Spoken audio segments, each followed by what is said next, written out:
High Commander Taiho walked slowly around the large circular table. The room was dark except for the blue light coming from the hologram in the center. The hologram showed a small blue planet with white clouds swirling across its surface. This was planet Earth, the third planet in a system with a yellow star. "So this is the report on the humans?" Taiho asked. His voice was deep and carried across the room easily. Officer Gina nodded. She stood straight with her hands behind her back. "Yes, Commander. Our drones have watched Earth for 50 years. This is everything we know about the planet and its people." Taiho reached into the hologram and pulled out a floating document. Numbers and strange symbols filled the page. To a human, they would make no sense. But to Taiho, they told the story of Earth. "Level 1 threat?" Taiho read aloud. He looked at Gina with doubt in his eyes. "Are you sure about this? These humans fight wars constantly. Their history is full of violence." Gina nodded again. "Yes, sir. They fight among themselves, but they are no threat to us. Look at their technology." She waved her hand, and the hologram changed. Now it showed human vehicles, buildings, and weapons. Their fastest ships cannot leave their solar system. Their strongest weapons can only destroy their own cities. They have no unified world government. Different nations still fight for power. They are primitive. Taiho was not convinced. Something about Earth bothered him. He had seen many planets in his long career. Usually species either destroyed themselves or grew past their violent stage. Humans seemed stuck in between. "What about this?" Taiho pointed to another part of the report. "They went to their moon over 100 years ago. Then they almost stopped space exploration." "Why?" Gina had an answer ready. Their early space program was part of a competition between two powerful nations. When one side won, they lost interest. They send robots to nearby planets now, but they rarely send their own people to space. Taiho walked around the hologram again. The blue planet rotated slowly, unaware it was being judged by beings from across the galaxy. "And their communication?" he asked. "Primitive radio waves mostly. They use satellites and something they call the internet. We can monitor all of it easily." "They have no idea we exist," Gina replied. Another officer entered the room. This was Kyung, the head of biology research. He carried his own report on the humans themselves. "Commander, I think you should see this," Kyung said. He looked worried. "What is it?" Taiho asked. "The humans adapt quickly. Their bodies are simple, but their brains are complex. They solve problems in unusual ways. And they are spreading across their planet at an amazing rate." Taiho considered this new information. "Are they a threat to us?" Kyung shook his head. "No, not now. Maybe in 500 years if they survive that long. But right now they are trapped on their planet by their own limitations." Taiho made his decision. He pressed his hand against a panel on the table. The words Level 1 Threat Classification Approved appeared in the air. "Keep one observation satellite in their system," he ordered. "Check on them every 5 years. If anything changes, notify me immediately." Gina and Kyung nodded and left the room. Taiho stayed behind looking at the small blue planet. Something still bothered him, but he had other worlds to worry about. The galactic empire spanned thousands of star systems. One primitive planet was not important. What Taiho did not know was that his decision would change the future of the entire galaxy. On Earth, in a deep underground facility beneath mountains, a group of humans sat around their own table. They too looked at a hologram, but theirs showed something different. It showed the exact location of every Imperial ship, base, and communication relay within 50 light-years of Earth. An older man named Junho led the meeting. His hair was gray and his face showed the lines of someone who had carried heavy responsibility for many years. "They have classified us as Level 1 again," he told the others. "They think we are no threat." A woman named Yunha smiled. She was in charge of Earth's hidden technology program. "Perfect, that gives us more time." "How long until we are ready?" Junho asked. A younger man named Do-jun checked his datapad. "The quantum communication disruptors are at 98% efficiency. The stealth ships can now travel to the edge of the Empire without detection. I think we are already ready. Junho shook his head. No, we wait. We watch. We learn. The Empire has existed for thousands of years. We have only been preparing for 100. We are not ready yet. But they underestimate us. Another woman named Yuna argued. Their arrogance is our advantage. We should act now before they realize their mistake. Patience, Junho said firmly. Our ancestors learned the hard way not to reveal your strength too soon. The Empire thinks we are primitive because that is what we want them to think. Our divisions and wars are real, but they serve a purpose. They hide our true progress. The others nodded slowly.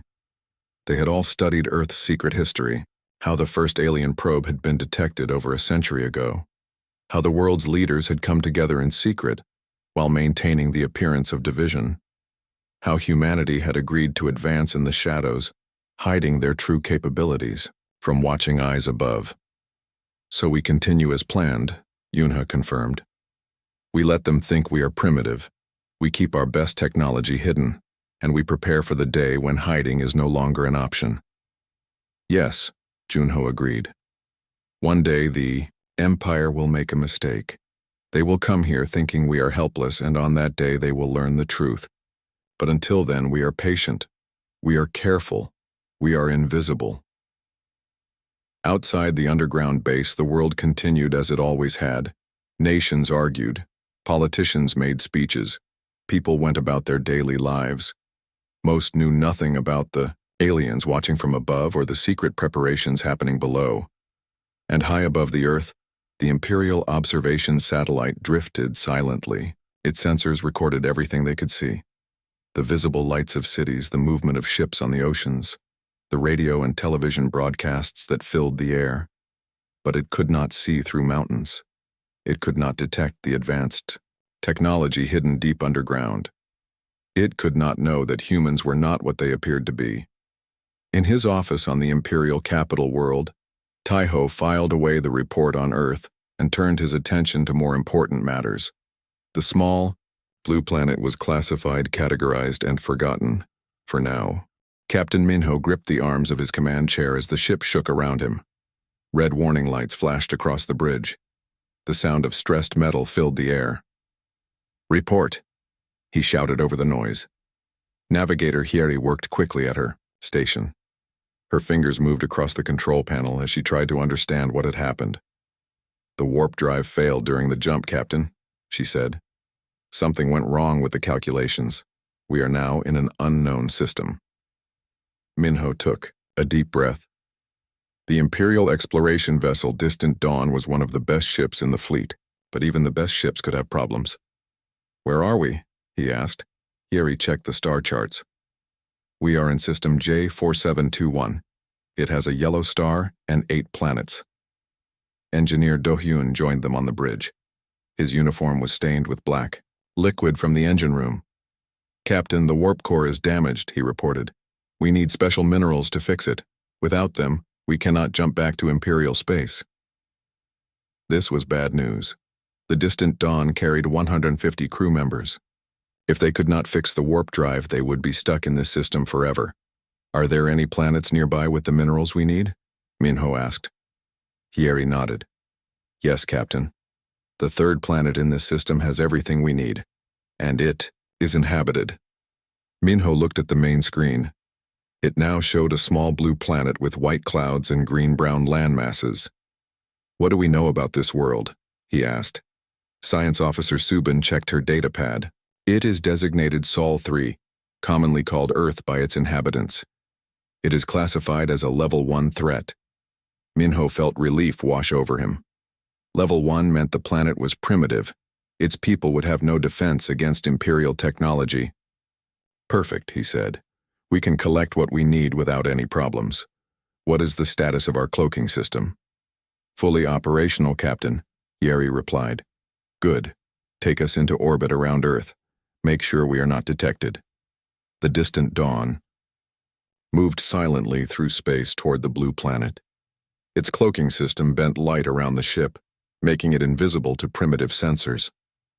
Soon they were in orbit looking down at the world below. It is a beautiful planet, Subin said. She studied the readings from the ship's sensors. The atmosphere is breathable. The gravity is slightly stronger than Imperial standard. But we can handle it. Minho nodded. Prepare a shuttle. We will land and collect the minerals we need. Dohyun, you will come with me.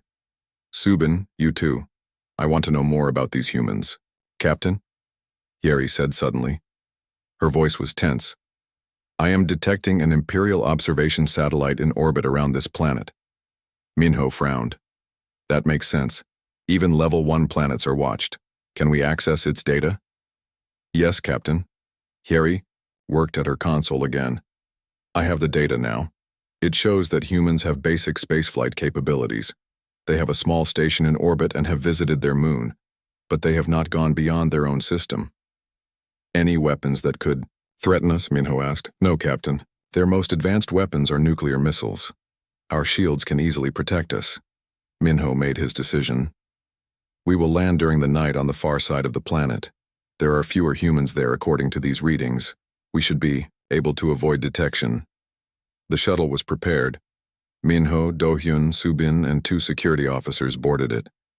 They wore their standard uniforms. There was no need for disguises on a level 1 planet.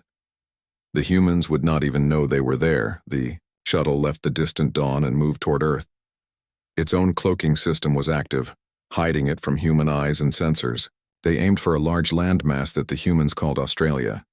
According to the data, it had low population density and the minerals they needed. Entering the atmosphere now, Dohyun said. He controlled the shuttle with skilled hands. We should land in about 10 minutes. That was when everything went wrong. 5 black aircraft suddenly appeared around the shuttle. They moved with incredible speed and precision, surrounding the Imperial vessel completely. Impossible, Subin gasped. They should not be able to see us. Dohyun checked the cloaking system. The cloak is working perfectly. They should not know we are here. One of the security officers pointed at the black aircraft.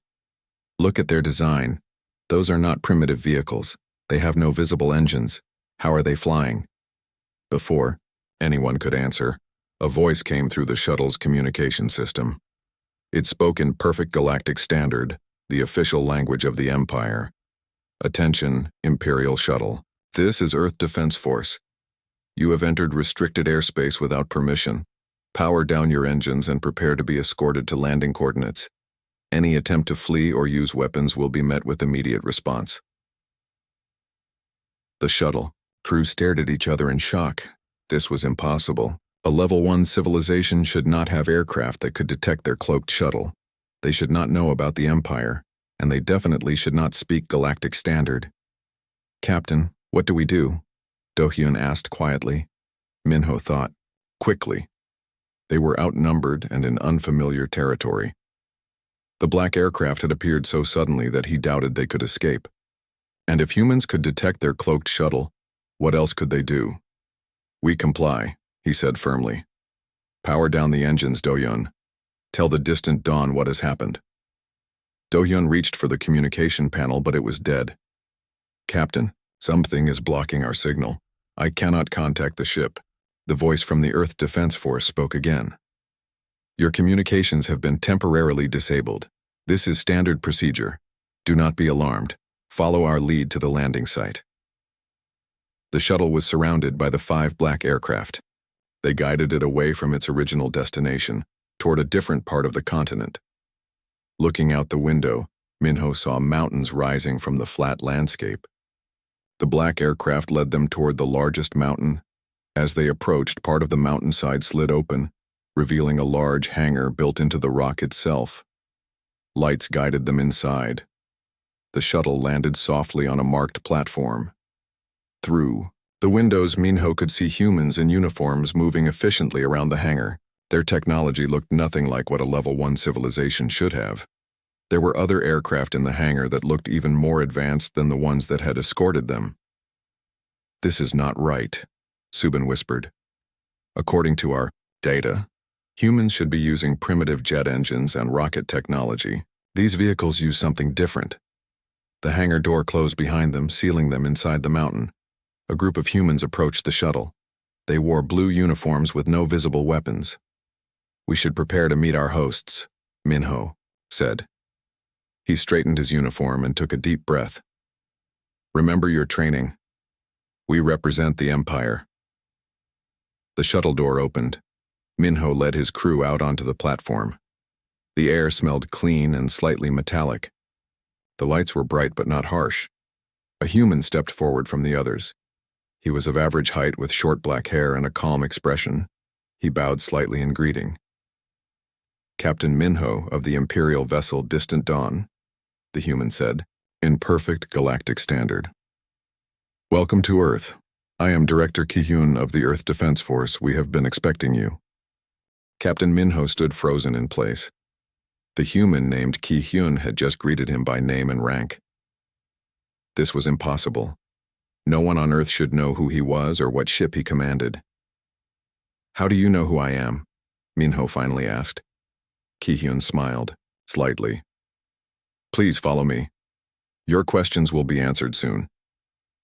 The Earth Defense Force officers led Minho and his crew through wide corridors carved into the mountain. The walls were smooth and lit by strips of soft white light. They passed rooms filled with equipment that looked nothing like the primitive technology humans were supposed to have.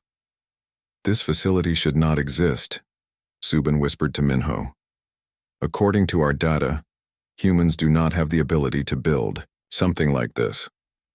"Your data is incomplete," said a female human who walked beside them. She had not introduced herself, but her uniform had the name Minji written on it. That was intentional on our part. They entered a large room with a round table in the center. The table projected a three-dimensional image of the distant dawn in orbit around Earth. Every detail of the Imperial ship was perfectly captured. A man was waiting for them. He wore a simple gray suit instead of a uniform. He had gray hair and a serious face with deep lines around his eyes. "Welcome to Earth," he said. "I am Diplomat Jiho. I represent the Earth Union in matters concerning extraterrestrial contact." Minho tried to maintain his composure. "There has been a mistake. Earth is classified as a Level 1 threat in the Imperial database. Your planet should not have this level of technology. You should not know about the Empire or speak our language." Jiho gestured for them to sit at the table. "Please, be comfortable. I understand this is confusing for you." Once they were seated, Jiho touched the table's surface. The image changed to show the Imperial observation satellite that orbited Earth. "This satellite has been watching us for over 100 years, Jiho said. "We detected it soon after it arrived. Instead of destroying it, we decided to study it. We learned much about your technology from it." "That is not possible," Doyun said. "Imperial technology is too advanced for a Level 1 civilization to understand." Jiho smiled patiently. "Captain Minho, what do you know about humanity's history?" Minho looked at Subin, who answered, "Humans evolved on Earth approximately 300,000 years ago. They developed agriculture 10,000 years ago. Their industrial revolution began about 300 years ago. They achieved spaceflight 120 years ago, but have not advanced much since then. They are divided into nearly 200 separate nations that often fight each other." "That is what we wanted you to believe," Jiho said. He touched the table again. The hologram changed to show a timeline of human history. It matched what Subin had described. Then Jiho swiped his hand, and a second timeline appeared next to the first. This one was very different. "This is our true history," Jiho explained. "When we detected your satellite, the leaders of Earth made a decision. We would hide our true capabilities. We would present an image of a divided, primitive world. Meanwhile, we would work together in secret to prepare for the day we might meet aliens like you." Minho studied the second timeline with growing shock. According to this version, humans had united in secret over a century ago. They had continued to maintain the appearance of separate nations, but behind the scenes, they worked together. Their true technology had advanced far beyond what the Empire believed. "You are lying," Minho said, but he sounded uncertain even to himself. Jiho stood up. "Let me show you something." He led them through more corridors until they reached another hangar. This one was much larger than where they had landed.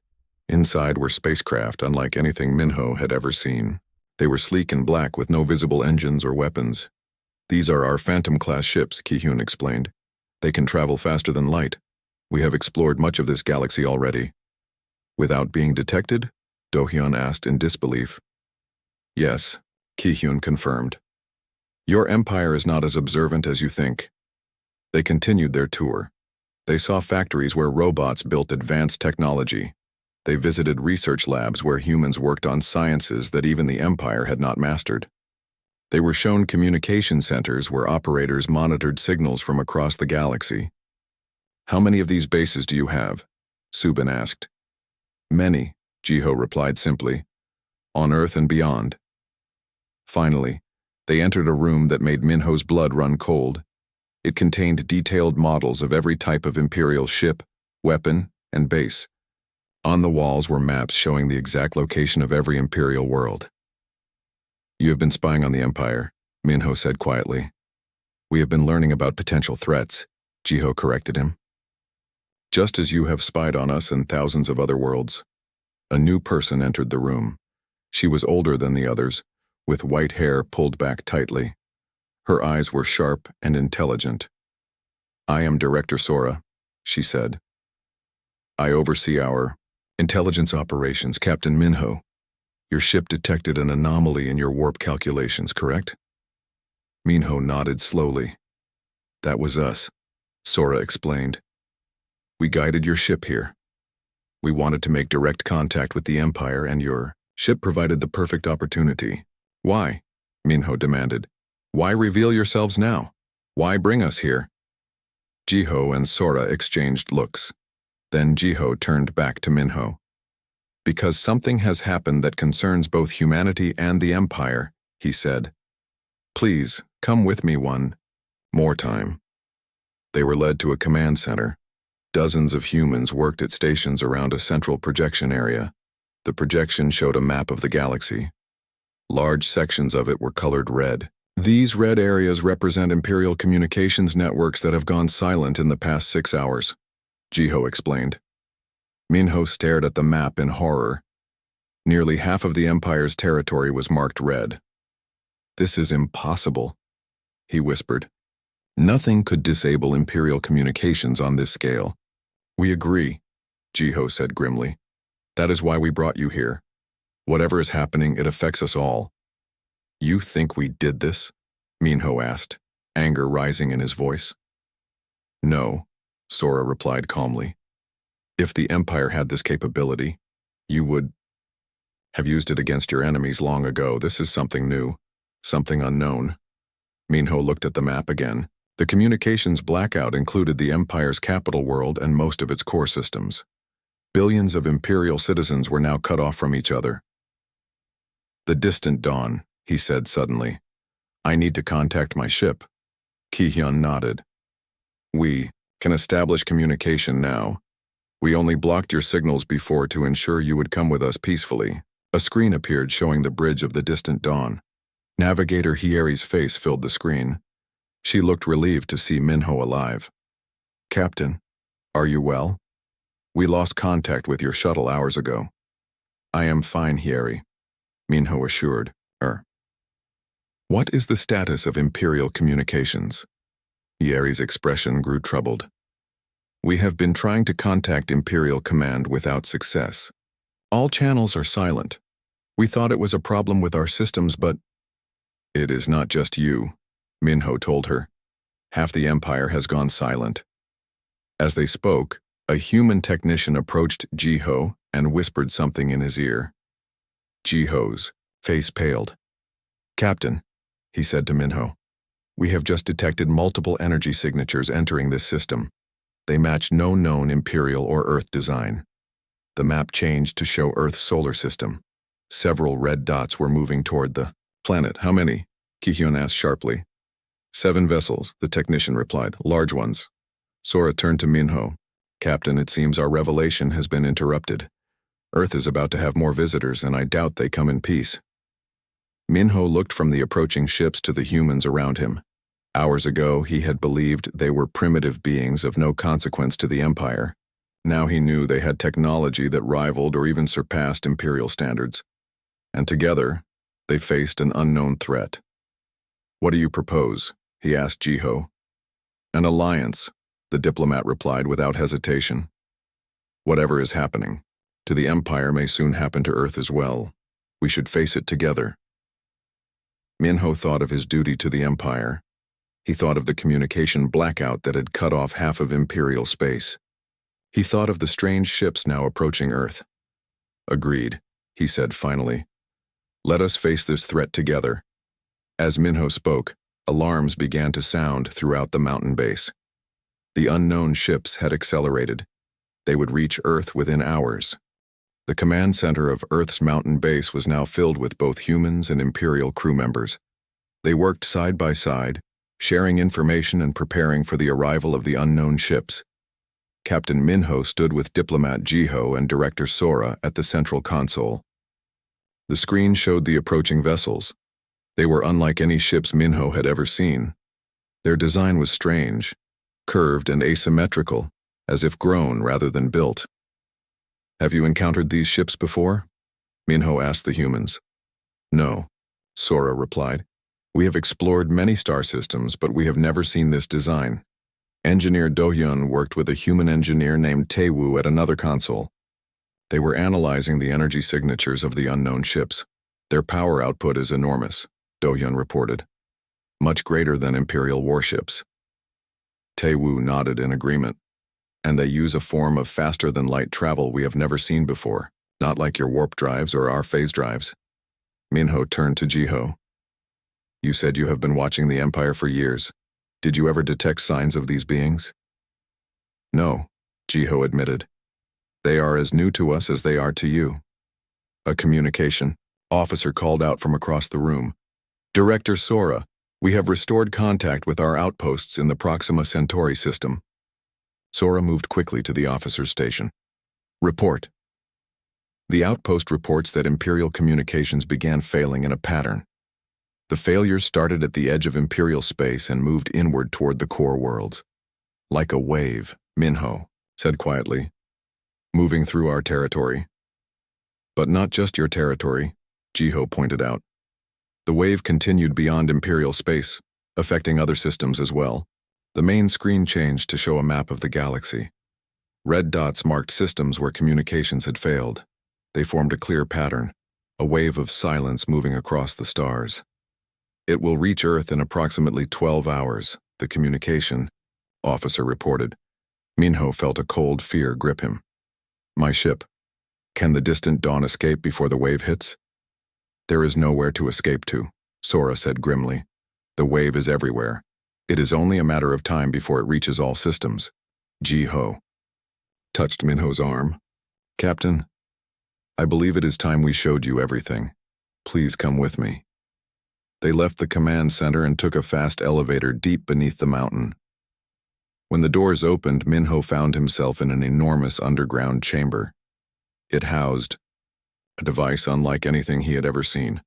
A sphere of swirling energy floated in the center of the chamber, contained by curved metal pillars. "What is this?" Minho asked in awe. "We call it the Nexus," Jiho explained. "It is our greatest achievement. A quantum communication system that operates outside normal space-time." "Is this how you monitored Imperial communications?" "Yes, and much more.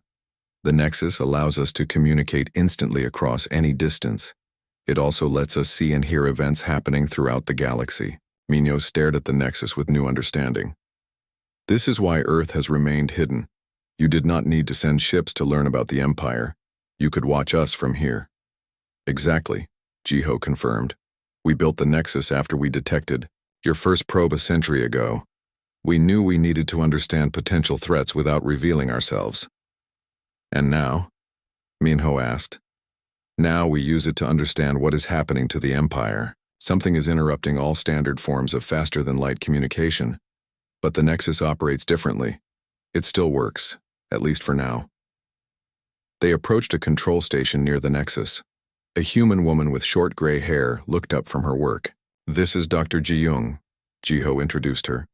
"She designed the Nexus." Dr. Ji-young nodded to Minho. We have been using the Nexus to look beyond the communication blackout. What we have found is disturbing. She pressed a button on her console. A holographic image appeared above them.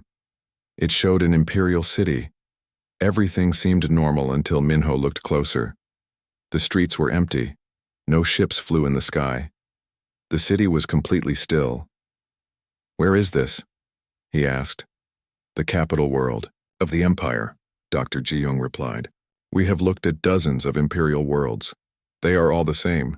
No movement, no signs of life, but no destruction either." "That is impossible," Minho whispered. "There are trillions of beings in the Empire." "We know," said Jiho. "And they appear to be frozen in time." More images appeared showing different imperial worlds. Each was silent and still. In some images, Minho could see people in mid-step, frozen like statues. Time itself has stopped for them, Dr. Ji-young explained. Or more accurately, they have been moved slightly out of phase with normal time. They still exist, but in a state of suspended animation. Minho felt sick. The entire Empire, all those worlds, all those people? Yes, Jiho confirmed. And the effect is spreading. The unknown ships, Minho said, understanding dawning. They are coming to do the same to Earth. We believe so, Dr. Ji-young agreed. The ships arrived just before the wave of silence. They seemed to be the cause of it. They returned to the elevator and rode back to the command center. The screen now showed the unknown ships had entered Earth's solar system. They were passing the orbit of Mars, moving steadily toward Earth. "How long until they arrive?" Jiho asked. 4 hours, a human officer replied. Minho turned to Sora. "You said Earth has advanced spacecraft. Can you fight these ships?" "We can try," Sora answered. "But if they can freeze time across an entire empire, I doubt our weapons will be effective." "Then what is your plan?" Minho demanded. Jiho and Sora exchanged looks. Then Jiho spoke. "We have been preparing for first contact with advanced alien civilizations for over a century. We have contingency plans for many scenarios." "Including this one?" Minho asked skeptically. "No," Jiho admitted. "We never imagined something that could affect time itself. But we have been analyzing the wave pattern. We believe we can use the Nexus to create a shield around Earth, a bubble of normal time that the wave cannot penetrate." "Will it work?" Minho asked. "We do not know, Doctor," Ji-young said honestly. "This is beyond anything we have faced before." Minho thought of his crew aboard the distant Dawn. "What about my ship?" "We can extend the shield to include your ship," Jiho assured him, "but we need your help." "My help? How?" "The Nexus was designed to work with human brainwaves," Dr. Ji-young explained, "but we believe it can be modified to work with your people as well. If we combine our mental patterns, we may create a stronger shield." "You want me to connect my mind to your machine?" Minho asked, horrified. "Not exactly," Dr. Ji-young clarified. "We need a small sample of your neural tissue. It will not harm you." Minho hesitated. This went against all Imperial protocols. But the Empire was silent now, possibly frozen in time. He was alone, with only his ship and crew remaining. And these humans, who had hidden their true nature for so long, were offering to help. "Very well," he decided. "Take what you need." The next few hours passed in a blur of activity. Dr. Ji-young took a small sample from Minho and rushed back to the Nexus. Sora coordinated Earth's defenses, moving hidden ships into position around the planet. Jiho worked with the governments of Earth, preparing them for possible contact with the unknown beings. In the command center, Minho watched the screen with Do-hyun and Subin. The unknown ships were now passing the moon, moving in formation toward Earth. Why did they come here? Subin wondered aloud. Of all the worlds in the galaxy, why Earth? Maybe they detected the Nexus, Do-hyun suggested. Or maybe they know Earth is more than it appears. Minho had another thought. Or maybe they know Earth is the only world that can stop them. A human officer approached them. "Captain, we have established a secure connection with your ship. Navigator Yeri wishes to speak with you." Minho moved to a private console, Yeri's face appeared on the screen. "Captain, the unknown ships are ignoring us completely," she reported. "They passed within visual range but did not scan us or communicate." "They are focused on Earth," Minho said. "Stay in orbit, but be prepared to move quickly. The humans are attempting to create a shield around both." Jiho's plan was simple but dangerous. The distant Dawn would remain in orbit, its warp core channeling power to the Nexus shield. Meanwhile, Earth's stealth ships would approach the Imperial vessel and evacuate its crew before the solar flare hit. "We have 8 stealth ships ready," Jiho explained. "They can reach your vessel in 12 minutes. Minho contacted Navigator Hieri on the distant Dawn. "Prepare the crew for immediate evacuation. Leave only essential personnel to maintain the warp core link." "Captain?" Hieri's voice was uncertain. "What is happening?" "There is no time to explain everything," Minho told her. "Trust me, Hieri. This is our only chance." While the evacuation was being organized, the alien ships increased the power of their beams. The shield cracked further under the assault. "Shield integrity at 45%, Dr. Ji-young reported. "We must activate the resonators soon." "Not until my crew is safe," Minho insisted. The minutes passed with agonizing slowness. On the main screen they could see Earth stealth ships approaching the distant Dawn. They were sleek black vessels that moved without leaving any energy trail. "First ship has docked with the distant Dawn," an officer announced. "Beginning crew transfer." "Shield integrity at 38%, Dr. Ji-young warned. One by one, the stealth ships docked with the Imperial vessel. The crew of the distant Dawn, confused but following orders, boarded the Earth ships. Hieri coordinated the evacuation with remarkable efficiency. Shield integrity at 30%. Major breaches forming over Asia and Europe. On Earth's surface, more time anomalies were appearing. Cities reported people freezing in place for minutes at a time. The wave of silence was breaking through. "Final evacuation ship has docked," the officer reported. "Estimated time to completion 3 minutes." "We may not have 3 minutes," Sora said grimly. "The shield is failing too quickly." Just then, one of the alien ships broke formation. It moved away from Earth, turning its attention to the distant Dawn. "They've detected the power transfer," Taewoo said. "They know what we're doing." The alien ship fired a beam at the Imperial vessel. It struck the hull, creating a ripple of energy that spread across the ship's surface. "Warp core connection destabilizing," Taewoo reported. "Power transfer reduced by 30%. Shield integrity at 22% and falling rapidly." "Final evacuation complete," the officer announced. "All Imperial crew members are aboard Earth vessels." "Except the engineering team," Yeri's voice came through the communication system. "They refuse to leave the warp core. They say they can stabilize the connection manually." Minho felt a surge of pride and grief. His engineering team was choosing to sacrifice themselves to save both Earth and their fellow crew members. "Let me speak to them," he requested. The face of Chief Engineer Wanho appeared on the screen. He was an older Imperial with decades of service to his name. "Captain," he said calmly, despite the chaos visible behind him. "The connection can be held for approximately 7 more minutes if we maintain it manually." "Wanho," Minho said, his voice thick with emotion. "You don't have to do this." "We have served the Empire with honor," Wanho replied. "Now we serve something greater. Tell our families we did our duty." The communication cut off as another alien beam struck the distant Dawn. The ship shuddered visibly, but the warp core connection held. "The stealth ships are moving away from the distant Dawn," the officer reported. "Estimated time to safe distance, 4 minutes. Shield integrity at 15%. Critical failure imminent." Jiho turned to Minho. "Captain, we must activate the resonators now. We cannot wait any longer." Minho looked at the screen one last time. The distant Dawn, his ship for the past 7 years, hung in orbit above Earth.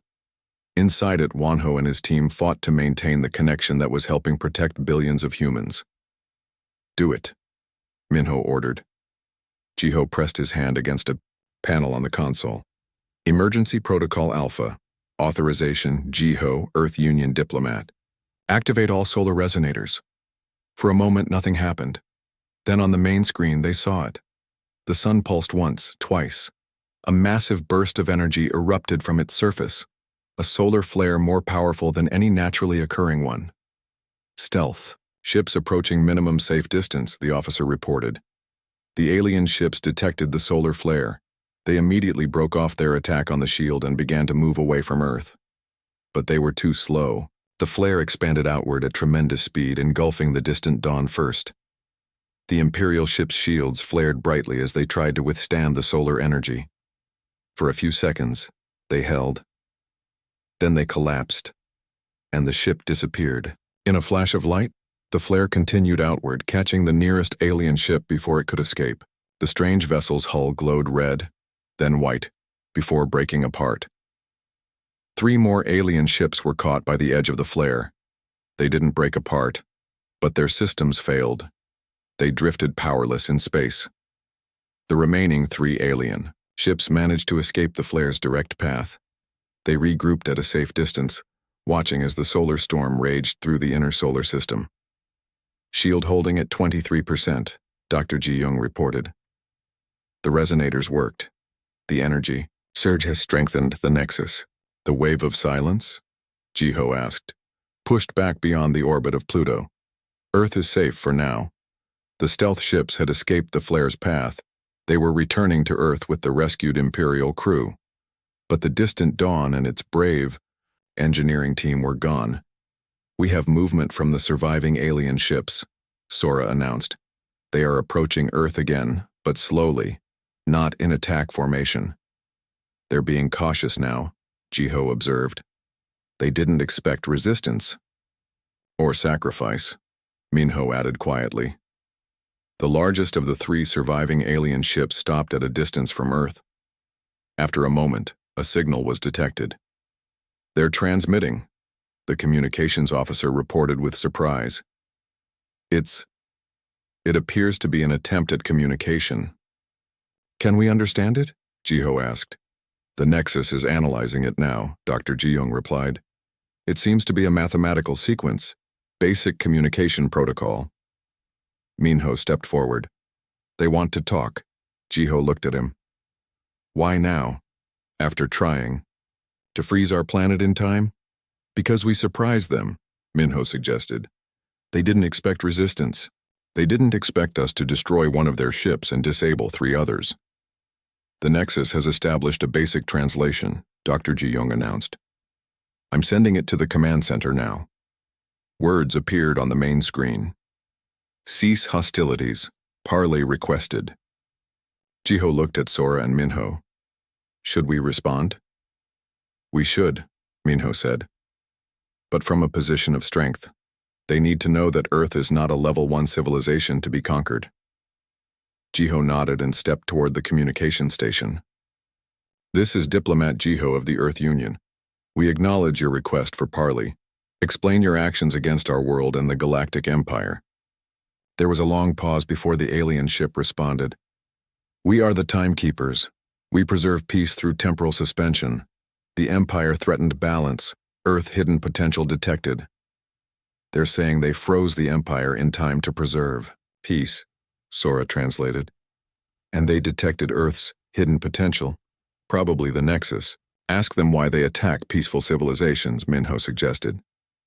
Ji-ho sent the question. The response came, not attack, preservation, empire expansion unstoppable, conflict inevitable, time suspension prevents war.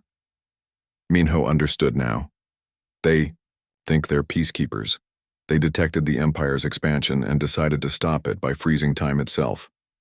And they detected Earth's potential to resist them, Ji-ho added. So they came to stop us too. Ask them if they will restore the Empire, Minho requested. The question was sent. The response was immediate. Impossible. Temporal field established. Will decay naturally in 500 planetary cycles. 500 years, Sora whispered. The Empire will be frozen for 5 centuries. Minho felt grief overwhelm him.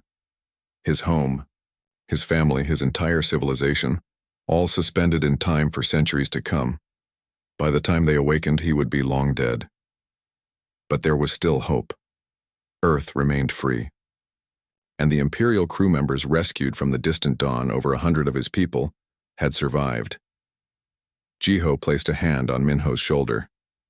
"I'm sorry, Captain, but we need to focus on the present.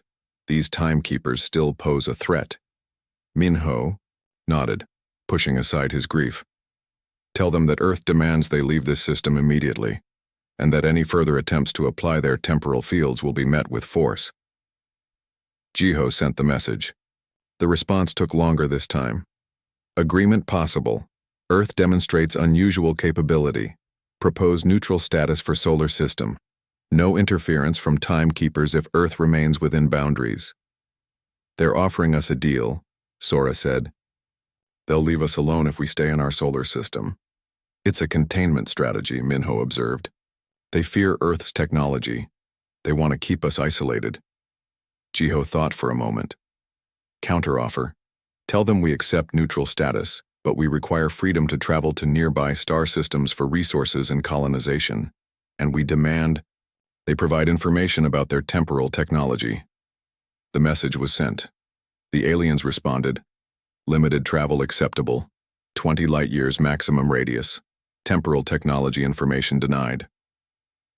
Counterproposal, regular communication. Between Earth and timekeepers to prevent Futu.